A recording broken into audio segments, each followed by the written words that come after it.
Good morning. Today is Sunday, the 24th day of Kislev. This lesson is for yesterday, for Shabbos, the 23rd day of Kislev. It is the second half of chapter 1 in Tanya. As we learned on Friday, the Alter Rebbe wrote this book of Tanya.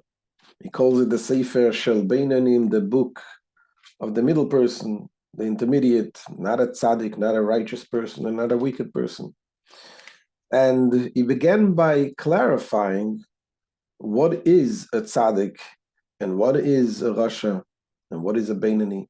So he only began to say this, and he came with an understanding that a beinani, a middle person, an intermediate person, is a person that has no sin whatsoever. He's in full control of everything what he does and thinks and speaks. And that is obviously not easy to achieve. And that's why he calls it Sefer Shel Beinanim. It is the book of the Beinanim because this is the place where he wants to get us. He says he wants us to be in the place of a Beinani. That we should be in full control of everything what we do. Obviously, as you take it step by step, gradually. But ultimately, that's the place where he wants to get us. We're not claiming to achieve the level of tzaddik because tzaddik is a very, very unique high level. And the Alter Rebbe goes on to say now that although we find in the Gemara and other places that they use the term tzaddik, righteous, and rasha, wicked, in terms of a person has, when it comes to judgment, if he has the majority of his deeds is virtuous, then it's considered a tzaddik. So we see that a tzaddik sometimes is used to a person that even commits sins. So the Alter Rebbe says that it's not the real term of tzaddik. It is sort of a borrowed term, only to give him to use a term that a person is innocent. They call him tzaddik, but it doesn't mean that he's actually the level of a tzaddik. So let's continue with the Alter Rebbe says here, the second part of the Tanya, of the first chapter. Says the Alter Rebbe, the Amarim be'alma the mechza mikra beinani voiv schiyas mikra tzaddik, as for the well-known saying that one whose deeds and misdeeds are equally balanced is called a beinoni, the intermediate person, while he who has a majority of virtuous outweighing his sins is called a tzaddik. The Alter Rebbe said this is ushema mushal. It is only a borrowed name. We're just figuratively speaking, we call him a tzaddik. Le'inyan sachar v'einish. This is used in regards to reward and punishment. Because one is judged according to the majority of his deeds. And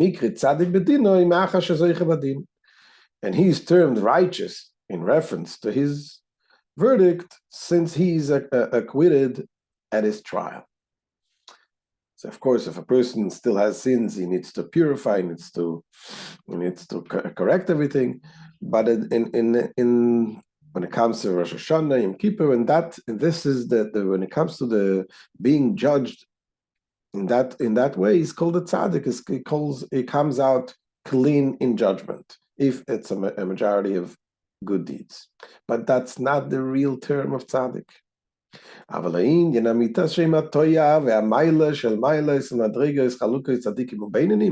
If, however, we seek to truly define the distinct qualities and rank of tzaddikim and beinanim, so the Alter Rebbe quotes what our sages say, that a tzaddik is judged only by the Yetzer Tov. What it means? It means judging, meaning that who is the one that has the say and what the tzaddik does? Only the good side. He doesn't have an evil side that pushes him to do bad. A tzaddik does not have it. And he brings it, a quote from what our sages say. Rabbi tzaddikim yetzer toiv sheiftam. The tzaddikim Our sages remark that the righteous are judged, meaning they're motivated and ruled solely by their good nature, the good inclination. Shenema, as it says, King David says in the Tehillim, Velibi cholal bekirbi, as it is written, and my heart is a void within me. What does it mean? So the Gemara explains, She'ein lo yetzarara ki yaroge betainis, meaning that he, King David, the author of this verse, he was devoid of an evil nature, having slain it through fasting. So he, King David, he achieved the level of a true tzaddik. A true tzaddik eliminated the evil inclination. He does not have at all an evil inclination. That's a real tzaddik. But whoever had not attained this degree of ridding himself from the evil nature, even though his virtues outnumber his sins, he's not at all in the level of rank of a tzaddik. Why does it say not at all? It means that he didn't even, not only he didn't reach the level of a tzaddik, he didn't even reach the level of a beinani. Because as we said before, a beinani, an intermediate person, is a person who has no sins whatsoever. A tzaddik is a person who does not even want to commit sin. He doesn't have a desire, doesn't have the evil inclination. This is why our sages have expounded in the Medrash, Ro HaKadosh Baruch Hu b'tzadikim she'em mu'atim omadush salam chol deva devachlu. The Almighty saw that the righteous were few, so He arose and planted them in every generation. As it is written, that tzaddik is the foundation of the world. The world needs a tzaddik in order to sustain.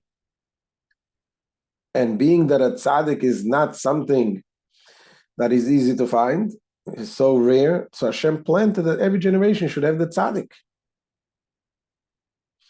So obviously we're talking about a level, not a person who is virtuous in deeds and actions, because that we have, Baruch Hashem, plenty people like that.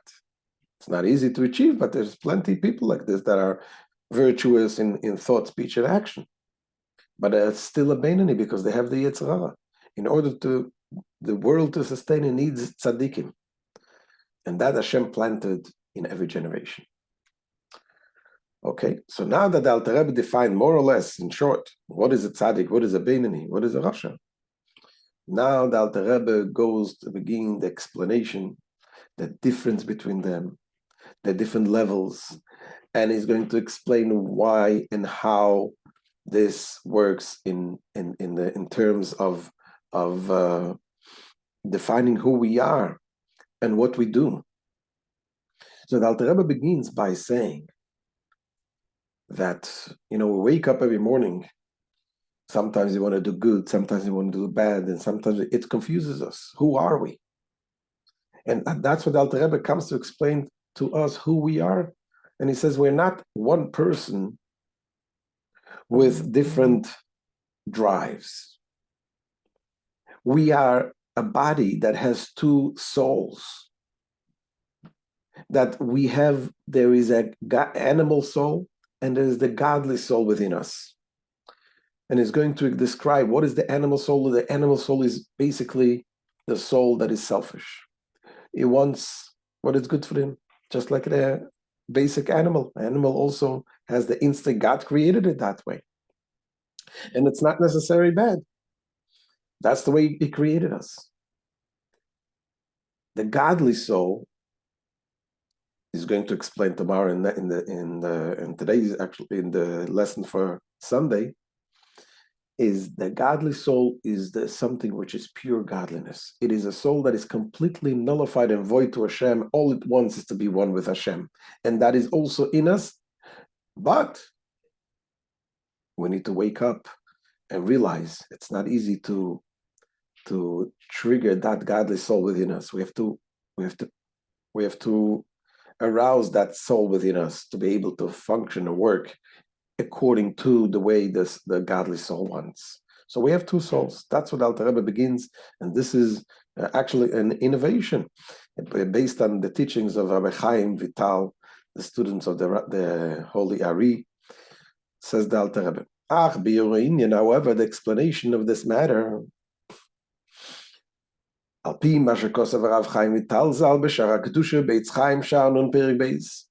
this will be found in light of what Rabbi Chaim Vital wrote in Sha'ar HaKedusha and in Eitz Chaim, Portal 50, Chapter 2.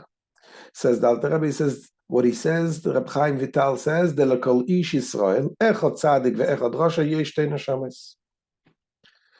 every Jew, whether righteous or wicked, possesses two souls. And he brings it based on a verse that it says, there's a verse that says, Veruach milfanaya atof, the spirit comes out for me, and souls I made. The Ruach is singular, souls is plural. That means, says the Reb Chaim Vital, that the person, the one person with the one Ruach has two neshamas, two souls. God created us with two souls.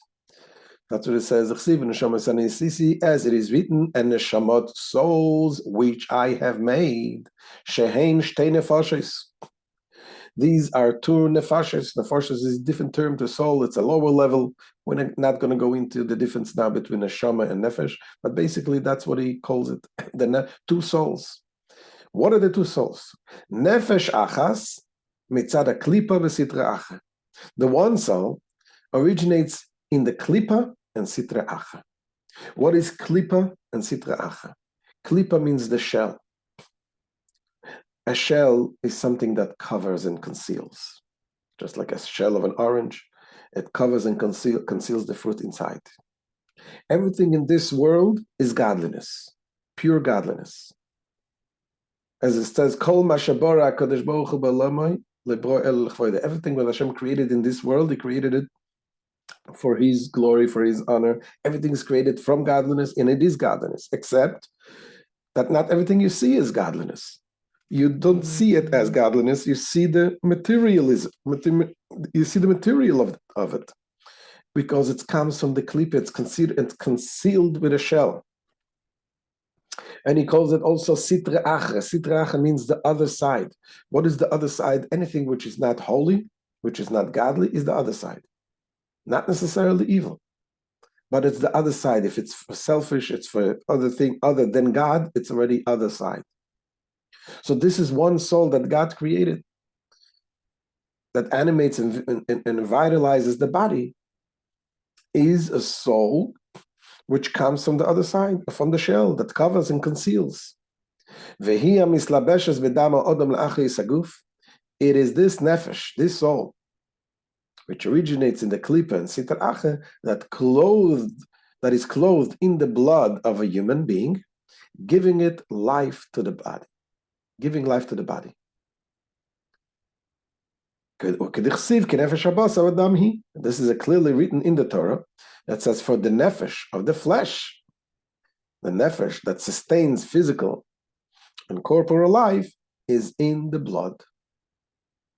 Now says the Alter Rebbe, from this soul, which we call the animal soul, this soul is the source and root of also the different character traits that we have. The bad ones and the good ones. As the Alter Rebbe goes on to explain. And from this nefesh stems all the evil characteristics. This is deriving from the four evil elements within it. So basically, just like the physical world comes from four elements, the Eish, Ruach, Mayim, Afa, the fire, the air, the water, and the earth. So the same thing is also, there is the spiritual elements, spiritual fire, spiritual water, that they're the root that creates those characteristics that we have. And he goes into details and explains what kind of characteristics are we talking about. I know. Namely, anger and pride. Person gets angry. What is the root of this character?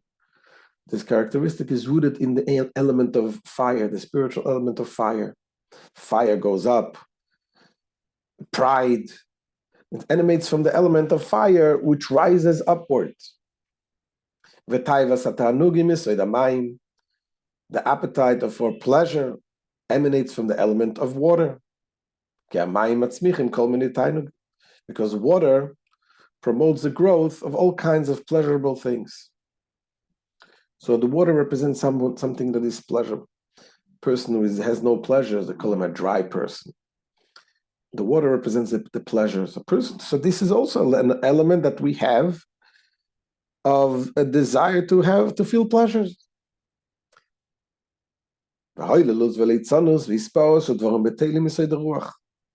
the different characteristics of frivolity, holilut, going just empty partying and things like that, leitzanus, which is scoffing, mocking, isparus, to boast, and dvarim betelim, and just idle chatter, idle talk. Where is the root of this type of characteristics? It says, this is me, Yesod Ruach. This comes from the element of air.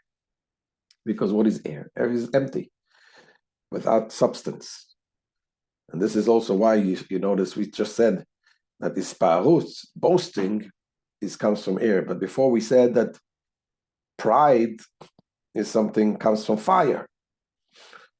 The arrogance, pride is from fire. Boasting is from air. What's the difference?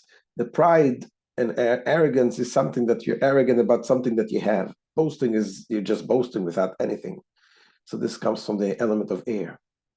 Then you have, finally says, ve'atzlus misoida offer. This perhaps is the worst bad characteristic, the characteristic of being melancholy and laziness and sadness. That is from the element of earth, which is a heaviness and laziness. So those are the elements, the characteristics that a person has comes from these elements, these spiritual elements. This is the bad characteristics. And now says the Alter Rebbe, even the good natures that a Jew has by nature at birth. It says Israel, one of the signs of a Jew is Israel Rachmanim Baishanim Egoim Lechasadim. A Jew is compassionate, a Jew is charitable, likes to do kindness and good. We have it by nature.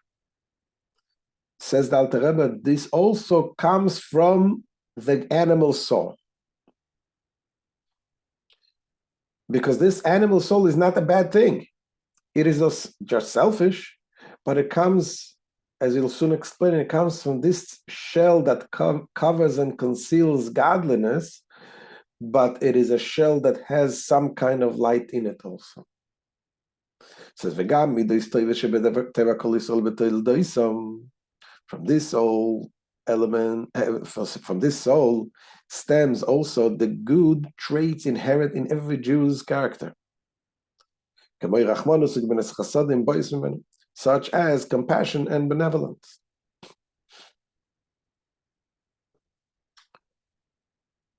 And he says, why? Why does this nature also come, the good natures come from this soul, the animal soul, which is from Klippe? So he says, for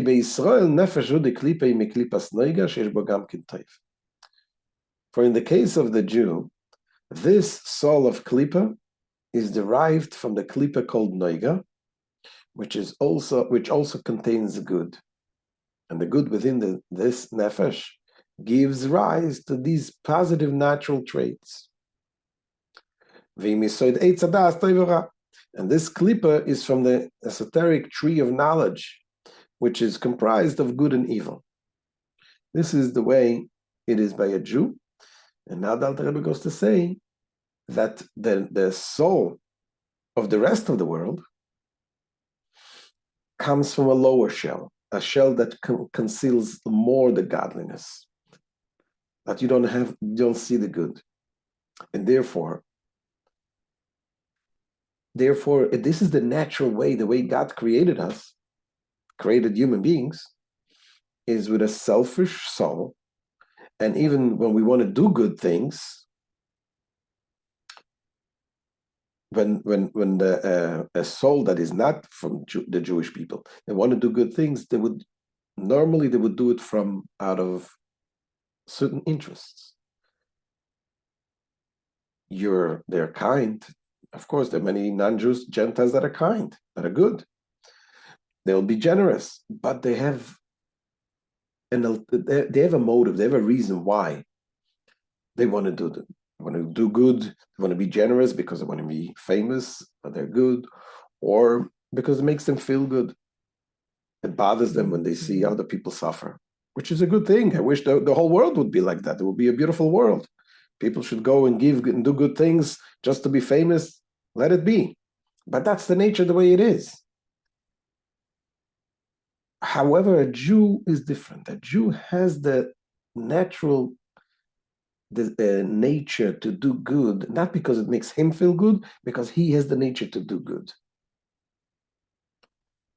It says also there are certain exceptions among Goyim, also they're called Chasidei Yumas Olam, the righteous Gentiles. They also have somewhat this kind of nefesh. But generally speaking, this is the difference. That's why, if you look at the percentage of philanthropy that is among the Jewish people compared to the rest of the population, it's much, much greater. Says the Alter Rebbe, Masha'ein kenafshis the souls of the nations of the world, however, emanating from the other unclean klippos, which contain no good whatsoever, meaning it is very, very selfish. Not that they don't do good, they do good, they can do good. But all of this has a motive, a selfish motive, in one way or another. As it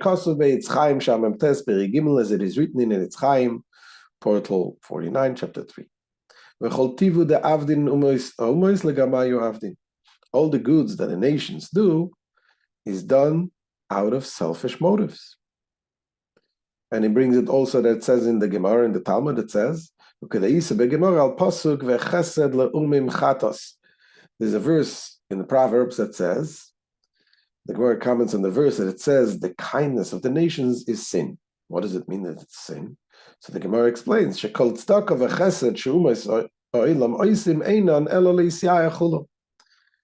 says that all the charity and the kindness done by the nations of the world is only for the selfish glorification. But like I said, but again, I wish everyone would be like that. It would be a nice, much better world to live in. But that's the reality. They say the Alter Rebbe, when he was arrested, and they interrogated him for 53 days, asked him so many questions about what he's writing in the Tanya, about the mystical things, and he gave them explanations to everything. And then finally they asked him this question, what he writes about the nations of the world, that whatever they do is a sin, the kindness that they do is a sin, they only do to boast. And they asked Alter Rebbe, what do you mean? Can you explain that? Alter Rebbe didn't answer them, he just looked at him and smiled. And they didn't say anything, they just moved on. And the explanation what the smile meant, they say, is Alter Rebbe basically told them, listen, I explained everything what you asked me. I gave you explanation for everything. Do you really want me to explain this also? So they accepted it. They said, fine. They moved on. So that this is, and again, like I said, there is also exceptions among the nations of the world. Some the Chasidei Yumas Olam, the righteous Gentiles, there are people that are really virtuous, good, and doing good only. But in generally speaking, and it's not to put them down, that's the way God created everyone. A Jew, God created with a special neshama that has also the innate nature to do good, to do kindness. And we take it as a challenge, as a responsibility that we have. God gave this neshama to us in order to be able to change the world, to influence the world in a positive way. For that, we have that. So this, the Alter Rebbe begins by explaining what is the animal soul. The one soul, the first soul. In the next lesson, we're going to learn about what is the Nefesh HaShenish, the second soul, the godly soul.